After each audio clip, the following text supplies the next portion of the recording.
ఈసారి కూడా మేమే గెలిచి సోమిరెడ్డి గారికి అపజయాన్ని అప్పచెప్తామని చెప్పి వైఎస్ఆర్ కాంగ్రెస్ పార్టీ నాయకులు అంటున్నారు. మరి ప్రజల స్పందన ఎలా ఉంది తెలియజెప్పగలరా శ్రీనివాల గారు? అదైతే వాళ్ళ అపోహలో ఉండనివ్వండి, ఇబ్బంది లేదు. రేపు ఎలక్షన్ రిజల్ట్స్ వచ్చిన తర్వాత గెలుపు ఎవరిది ఓటమి ఎవరిది అనేది ప్రజలే ప్రత్యక్షంగా చూస్తారు.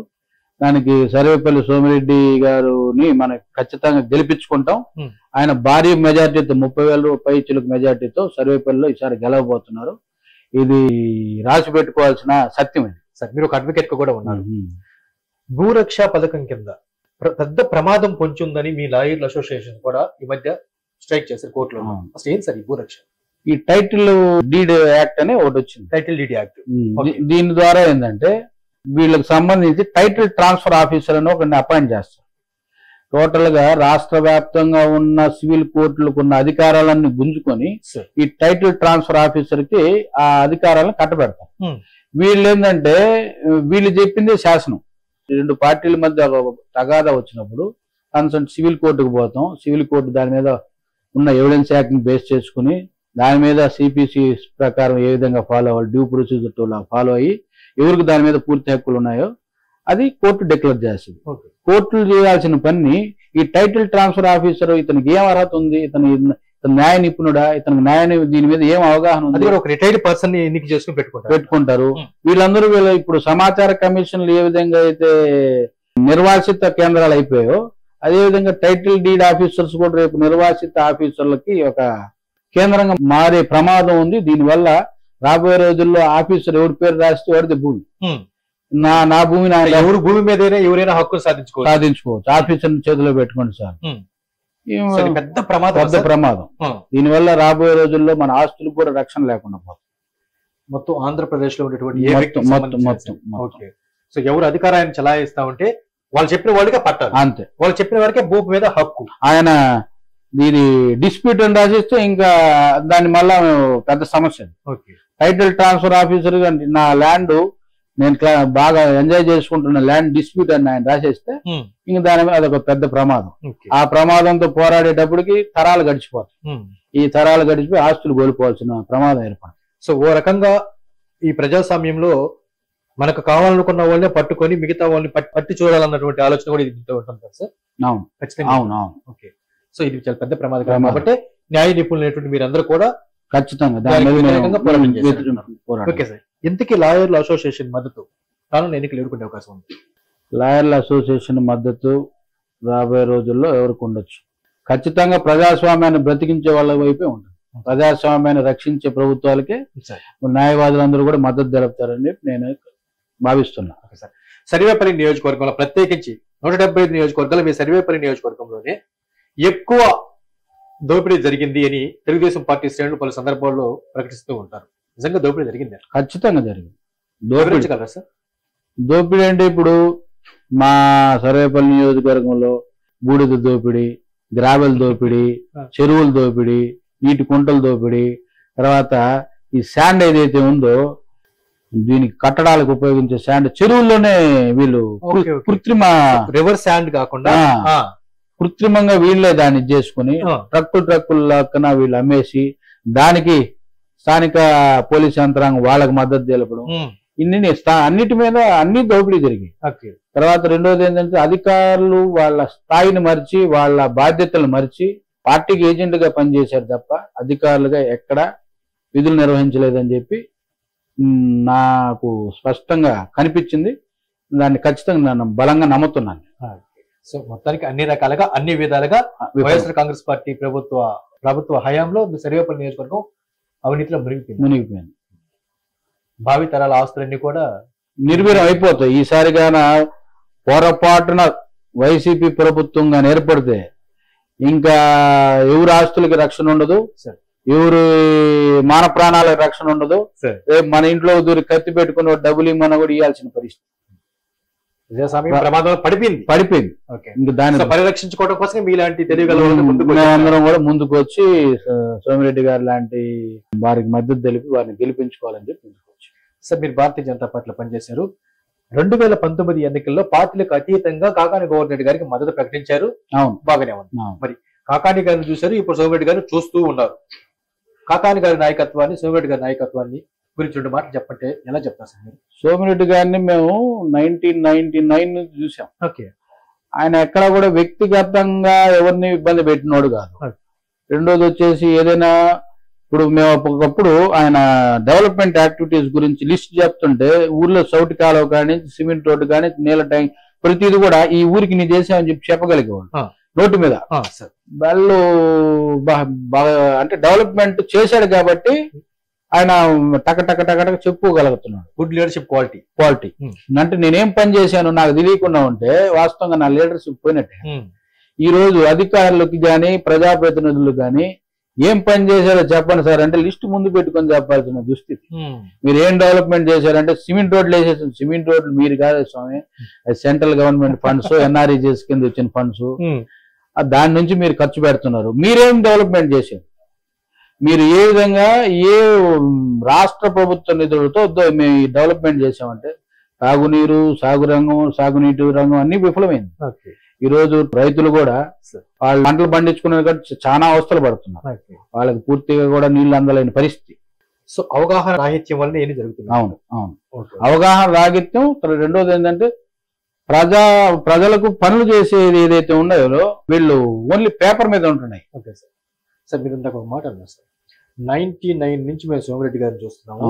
ఎవరిపైన ఆయన వ్యక్తిగతంగా దాడికి దిగిన సందర్భాలు లేవు, ఎవరి మీద కేసులు మోపిన సందర్భాలు లేవు అన్నారు.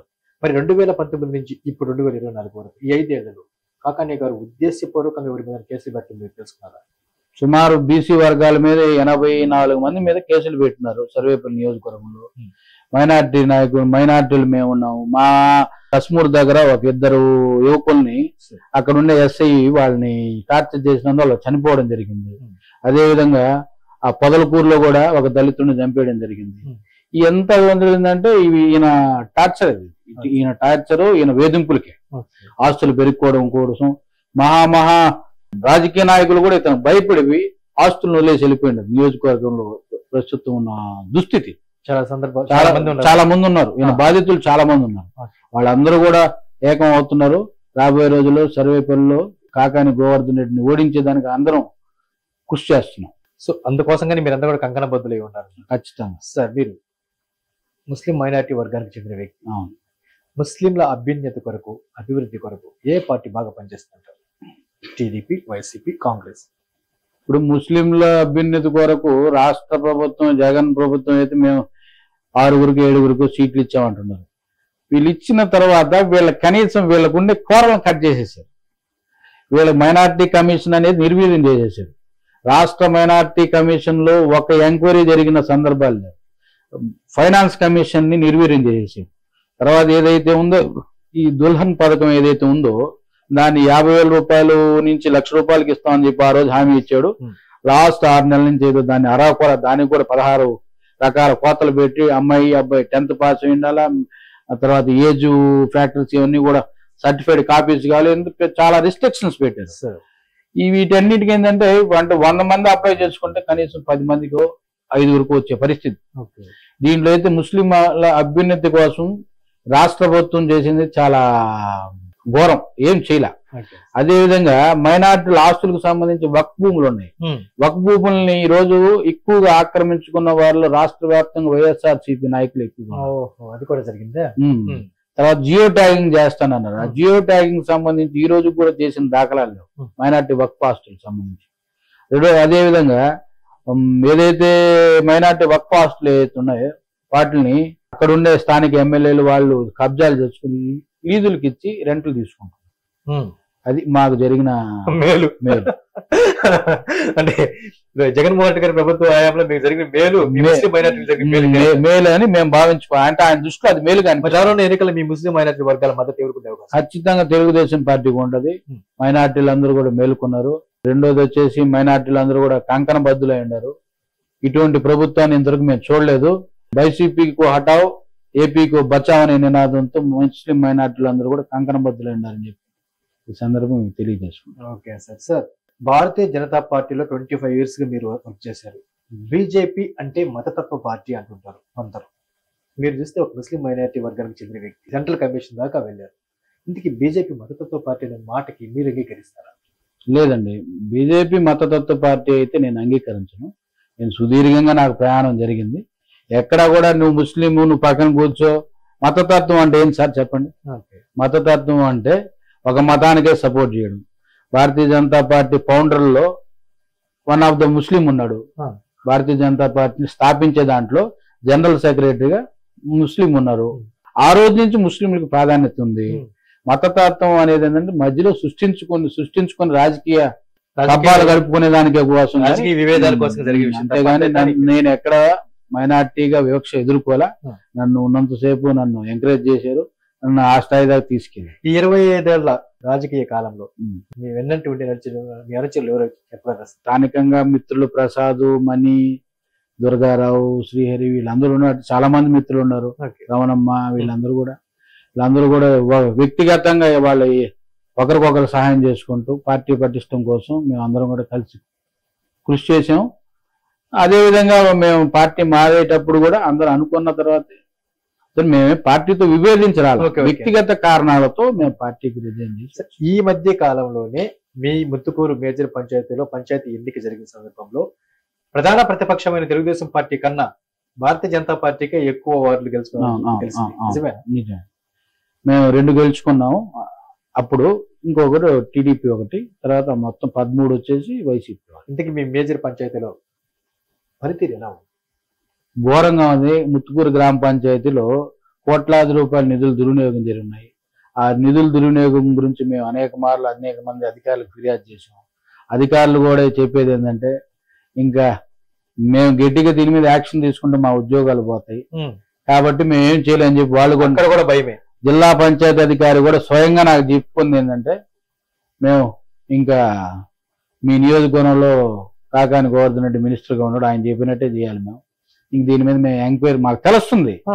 దీని మీద మేము ఎంక్వైరీ చేసినా కూడా రేపు మాకు ప్రెజర్ తప్ప ఏం లేదు. మేము డిపిఓ గారే చెప్పారు.